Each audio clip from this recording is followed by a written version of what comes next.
اعوذ باللہ من الشیطان الرجیم بسم اللہ الرحمن الرحیم رب اشرح لی صدری ویسر لی امری واحلل عقدۃ من لسانی یفقہوا قولی واجعل لی وزیرا من اہلی رب زدنی علما رب زدنی علما رب زدنی علما آمین۔ بسم اللہ الرحمن الرحیم۔ سورۃ البقرہ آیا 208 بہت ہی اہم موضوع ہے۔ میں نے یہی کہہ کر بات ختم کی تھی کہ بہت اہم موضوع ہے، اسے باقاعدہ کلاس میں شروع کریں گے۔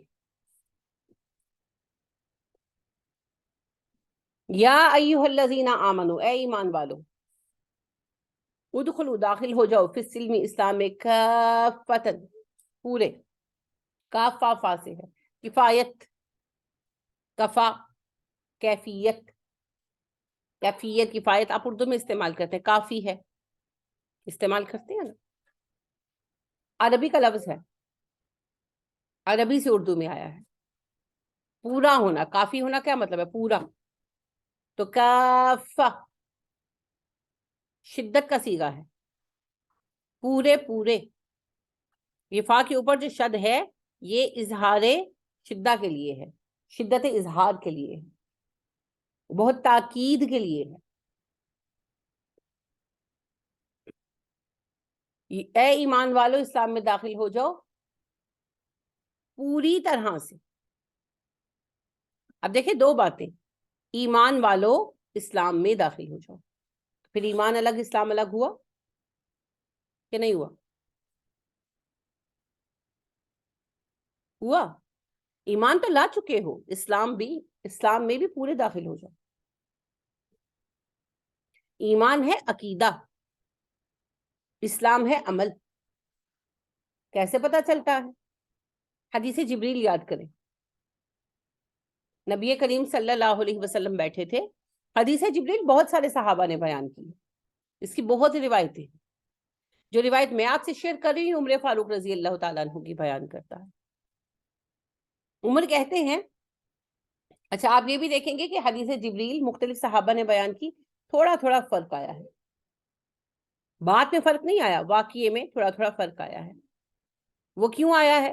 جس نے جس طرح بیان کیا، جیسے ہم یہاں بیٹھے ہیں اور کوئی واقعہ ہوتا ہے، کوئی بچہ گرتا ہے، تو آپ کے بیان کا انداز ہو رہا ہے، آپ کے بیان کا انداز ہو رہا ہے، میرے بیان کا انداز ہو رہا ہے نا، تو وہ فرق نیچرل ہوتا ہے۔ بڑی اہم احادیث میں سے ہے، اور عقیدے کے اعتبار سے فقہ میں اس کی، یعنی قانون میں اس کی بڑی ویلیو ہے۔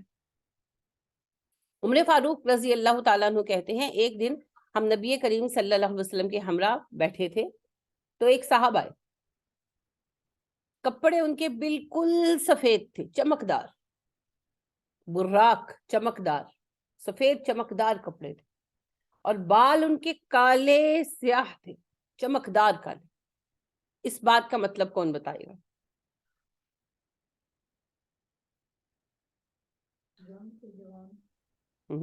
اور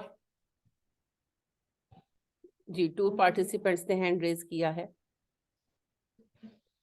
جی فتح آپ بتائیں۔ السلام علیکم ورحمۃ اللہ وبرکاتہ۔ وعلیکم السلام ورحمۃ اللہ وبرکاتہ ویصلح بالکم۔ جی یعنی میم کہ وہ سفر سے نہیں آئے تھے، مسافر نہیں لگ رہے تھے۔ بہت اچھے۔ سفر سے تو ابھی بھی ہم آئے تو کچھ بال بکھر جاتے ہیں، ابھی میں بچوں کو لے کر آئی ہوں، تو اگر میں اتاروں سکارف تو آپ دیکھیں گے میرے بال اڑے اڑے سے ہیں، تھوڑا آپ کو فیس بھی فریش نہیں لگ رہا ہوگا، مٹی پڑی ہے، میں آ کے دھو نہیں سکی، ٹائم نہیں تھا۔ تو ابھی بھی یہ حال ہے۔ تو اس زمانے میں تو اونٹوں پر، خچروں پر سواریاں ہوتی تھیں یا پیدل ہوتی تھیں، تو صحرا تھا، ریت اڑتی تھی، تو جو بھی آتا تھا بال مٹی سے بھرے ہوئے، کپڑے مٹی سے بھرے ہوئے، ریت سے بھرے ہوئے، مگر ان کے کپڑے چمک رہے تھے سفید، اور ان کے بال چمک رہے تھے سیاہ، یعنی کہ وہ مسافر نہیں تھے۔ اور عمر کہتے ہیں انہیں ہم میں سے کوئی جانتا بھی نہیں تھا۔ اب اس بات کا کیا مطلب نکلا؟ انہیں ہم میں سے کوئی جانتا بھی نہیں تھا، ادھر کے بھی نہیں تھے، مدینہ کے نہیں تھے نا، کیونکہ مدینہ اس وقت، مدینہ ایک گاؤں تھا، ٹاؤن تھا، قصبہ کہہ لیں، ٹھیک ہے، اس قصبے میں سب ایک دوسرے کو جانتے تھے، جیسے آج بھی آپ دیہاتوں میں چلے جائیں تو لوگ ایک دوسرے کو جانتے ہیں، شہر تھوڑی تھا لاہور جیسا کہ کوئی پتہ نہ چلے۔ تو عمر رضی اللہ تعالیٰ عنہ کہتے ہیں ہم میں سے کوئی جانتا بھی نہیں تھا، مسافر بھی نہیں تھے، مقامی بھی نہیں تھے. تو یہیں سے حالات تھوڑے سے ڈفرنٹ ہو گئے نا کہ بندہ ڈفرنٹ ہے. تو نبی کریم صلی اللہ علیہ وسلم فرماتے ہیں، عمر فاروق رضی اللہ تعالیٰ عنہ فرماتے ہیں کہ وہ صاحب آگے بڑھے، سلام کیا، آگے بڑھے اور نبی کریم صلی اللہ علیہ وسلم کے سامنے بیٹھ گئے، دو زانو ہو کر، جیسے تشہد میں بیٹھتے ہیں. اور اتنا قریب ہوئے آپ سے کہ ان کے گھٹنے نبی کریم صلی اللہ علیہ وسلم کے گھٹنوں سے مل گئے اور انہوں نے اپنے ہاتھ آپ کی رانوں پر رکھ دیے. فرینکنس. اب فرسٹ ٹائم آئے تھے نا، اب کوئی فرسٹ ٹائم میں کسی سے اتنا فرینک نہیں ہوتا. ظاہر ہے یہ وہ چیزیں تھیں صحابہ کو حیران کر رہی تھی. تو انہوں نے کہا جی میں آپ سے کچھ پوچھنے آیا ہوں. نبی کریم صلی اللہ علیہ وسلم نے کہا پوچھے. تو پہلا سوال انہوں نے یہ کیا، ایمان کیا ہے؟ تو آپ صلی اللہ علیہ وسلم نے فرمایا ایمان ہے اللہ پر ایمان لانا، رسولوں پر ایمان لانا، کتابوں پر ایمان لانا، بتائیے، فرشتوں پر ایمان لانا، اچھی اور بری تقدیر پر ایمان لانا،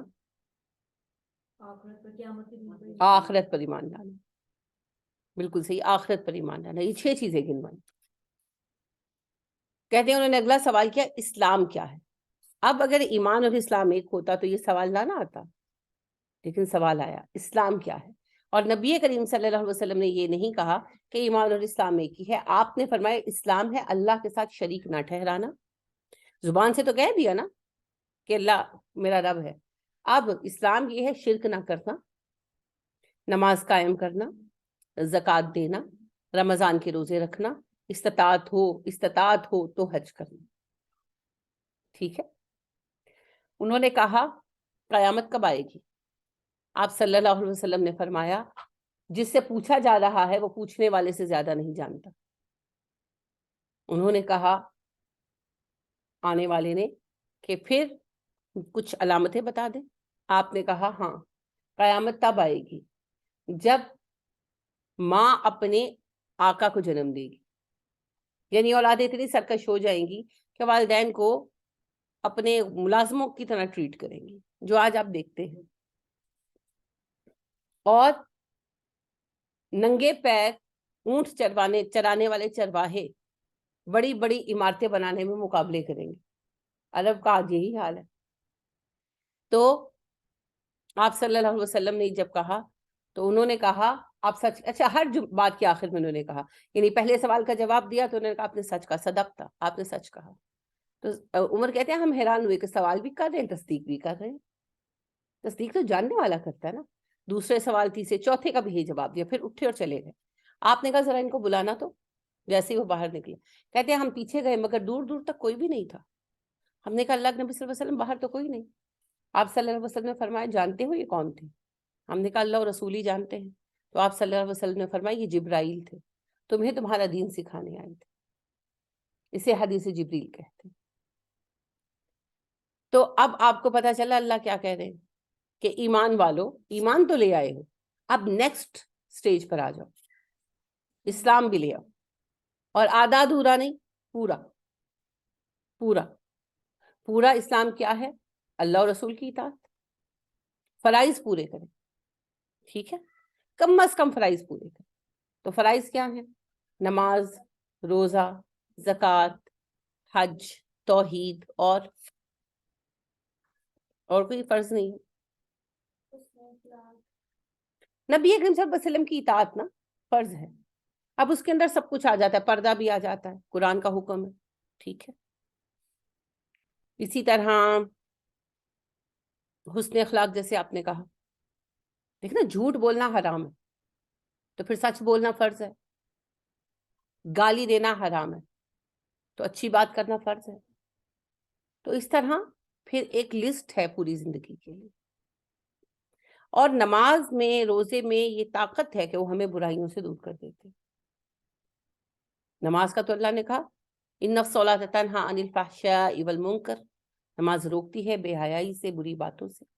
اور روزے کے لیے کہا لعلکم تتقون، آپ نے پڑھا نا یا ایھا الذین آمنوا کتب علیکم الصیام کما کتب علی الذین من قبلکم لعلکم تتقون. اس لیے روزے فرض کیے تم پر تاکہ تم متقی بن جاؤ. اور نبی کریم صلی اللہ علیہ وسلم نے فرمایا شیطان تمہارے خون میں گردش کرتا ہے، اسے بھوک اور پیاس کے ذریعے روکو. تو بھوک اور پیاس سے کیا مراد ہے؟ روزہ. تو روزہ، نماز، ہر عبادت ہمیں نیکی کے قریب لے جاتی ہے، ہمارے اندر نیکی کی آرزو پیدا کرتی ہے، ہمیں ایک اچھا انسان بناتی ہے.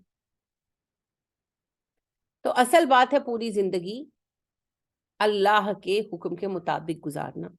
مسلم، سین لام میم روٹ ہے نا سلم کی، اسلام بھی اسی سے بنتا ہے لفظ، مسلمان بھی اسی سے بنتا ہے.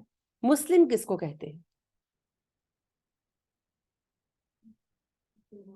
مسلمان کو. یہ تو آپ لٹرل میننگ بتا رہے ہیں. مسلم ایسے اونٹ کو کہتے ہیں عربی میں دراصل جو اتنا زیادہ ٹرینڈ ہوتا ہے کہ اسے نکیل سے کھینچنا نہیں پڑتا، وہ اپنے آقا کے اشارے پر اٹھ جاتا ہے، اپنے آقا کے اشارے پر بیٹھ جاتا ہے. یعنی وہ اتنا سلجھا ہوا ہوتا ہے، منجھا ہوا ہوتا ہے، فرما بردار ہوتا ہے کہ اپنے آقا کے اشاروں پر چلتا ہے. ورنہ اونٹ تھوڑا سرکش جانور ہے، تو اس کو پھر تھوڑا کھینچنا پڑتا ہے، بعض اوقات لگانے بھی پڑتے ہیں ڈنڈے.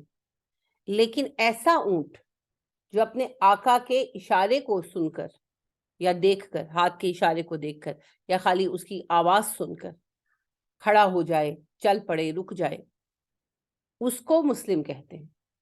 اور ایسا اونٹ بہت گنا قیمت ہوتا ہے عربوں میں، کیونکہ اونٹ میں یہ صفت کم ہے، گھوڑے میں ہے، اونٹ میں کم ہے. اونٹ بنیادی طور پر سرکش جانور ہے. تو انسان بھی فطرتاً تھوڑا سرکش ہے. تو وہ انسان جو اپنے رب کے اشارے کو سمجھے اور رکے اور اس کا حکم ہو تو چلے، تو وہ ہے مسلم. ٹھیک ہے. اس کی کیفیت ہے ابراہیم علیہ السلام. اس کیفیت کی مثال ہے، اللہ فرماتے ہیں نا وَإِذْ قَالَ لَهُ رَبُّهُ أَسْلِمْ قَالَ أَسْلَمْتُ لِرَبِّ الْعَالَمِينَ. جب ابراہیم سے اس کے رب نے کہا ابراہیم مسلمان بن، انہوں نے کہا میں تو ہوں ہی رب العالمین کا مسلم. کس معنی میں آیا ہے؟ روایتی ٹرم نہیں مسلمان، وہ تو پہلے ہی سے ہو گئے ہوئے تھے. فرما برداری، اطاعت. جب اللہ نے کہا اطاعت درکار ہے، کہا بھی نہیں، یعنی کہ ایسا لفظ نہیں کہا، خواب دکھا دیا بیٹا قربان کرنے کا، ہے نا. تو انہوں نے اٹھ کر یہ بھی نہیں سوچا. دیکھیں ہم لوگ تو اس کے معنی نکالنے شروع کرتے کہ خواب یہ پتہ نہیں سچا ہے کہ پتہ نہیں جھوٹا ہے. انہوں نے کوئی کچھ بھی نہیں.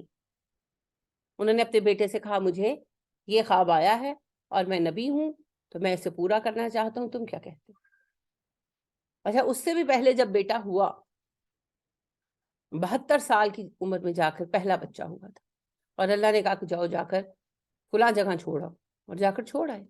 کوئی کویسچن نہیں کیا کہ اللہ جی میرا دودھ پیتا بچہ ہے، اتنے سالوں بعد آپ نے دیا ہے. کچھ بھی نہیں، چھوڑ آئے. یعنی یہ کہنے کی بات ہے نا، دل پہ کیا گزر رہی ہوگی کون جانتا. اطاعت کی انہوں نے، لیکن دل پہ کیا گزر رہی ہوگی، ہے نا سوچنے کی بات. اسماعیل تو شیرخوار بچے تھے، ان کی تو کوئی فیلنگ ہی نہیں تھی. صبر کیا اماں ہاجر نے، اور ان سے بھی زیادہ صبر کیا ابراہیم علیہ السلام نے، کیونکہ اماں ہاجر تو جو آنے والے تھے حالات وہ فیس کرنے والی تھی. لیکن ابراہیم علیہ السلام کے دل پہ کیا گزر رہا ہوگا جب اپنی بیوی کو اور اپنے دودھ پیتے بچے کو وہ ایسی جگہ پر چھوڑ کر آئے جہاں انسان تو کیا کوئی جانور بھی موجود نہیں تھا، اور بچہ بھی وہی بات ہے منتوں مرادوں کا. تو کیا دل کی کیفیت ہوگی. مگر کوئی شکوہ نہیں. 12 سال بچے کی اطلاع بھی نہیں ملی. 12 سال بعد اللہ نے اجازت دی، پہلی بار یعنی اللہ کی طرف سے 12 سال بعد میسیج ریسیو ہوا کہ جاؤ اپنا بیٹا دیکھو جا کر. 12 سال تک کچھ نہیں بتایا گیا کہ زندہ مر گئے کیا.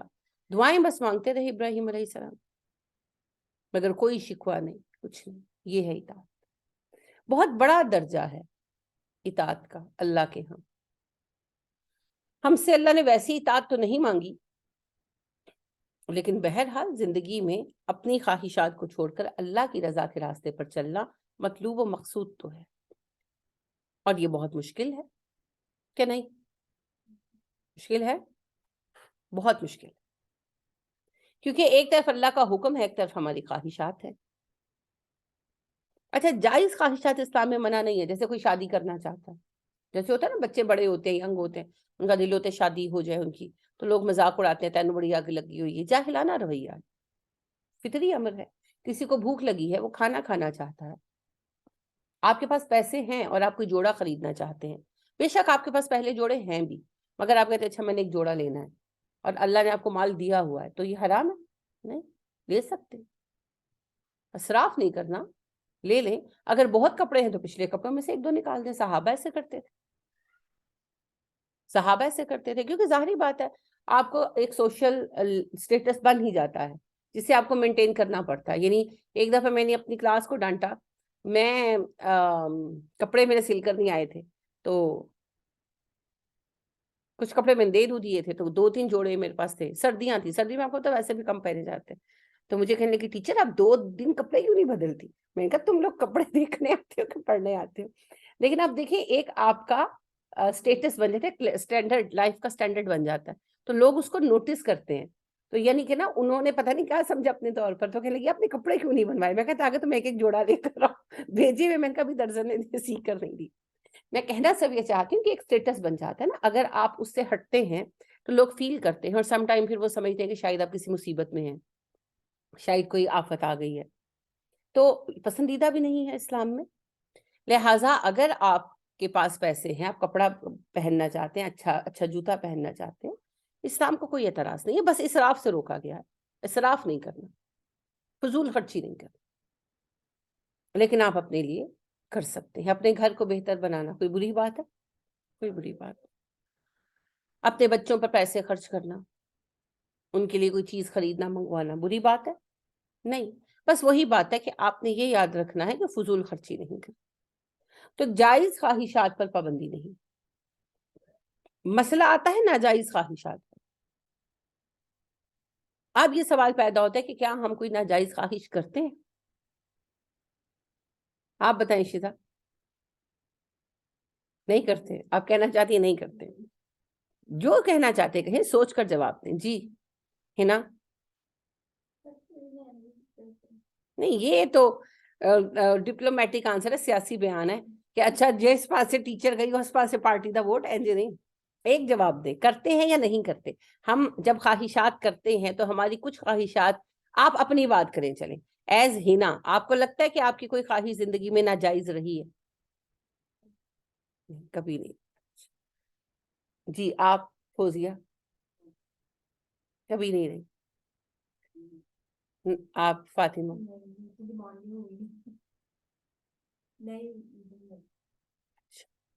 جی آپ لوگوں میں سے کوئی؟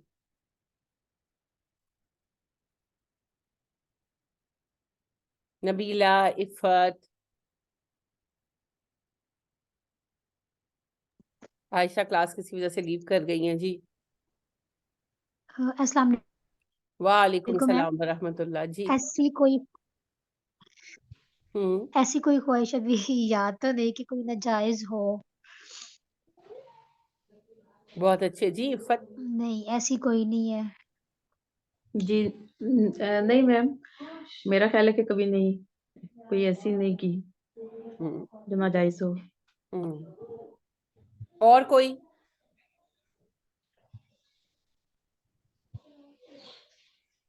کبھی جس کی اس دل میں کوئی ناجائز خواہش آئی ہو وہ ہینڈ ریز کرے.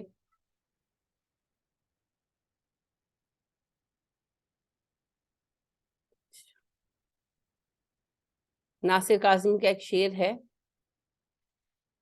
وہ کہتے ہیں ہر ایک شخص کو دعویٰ ہے پارسائی کا, ہر ایک شخص کو دعویٰ ہے پارسائی کا, سبھی فرشتے ہیں یارو کوئی بشر بھی ہے. کبھی آپ کے دل میں نہیں آیا کہ میوزک سن لوں؟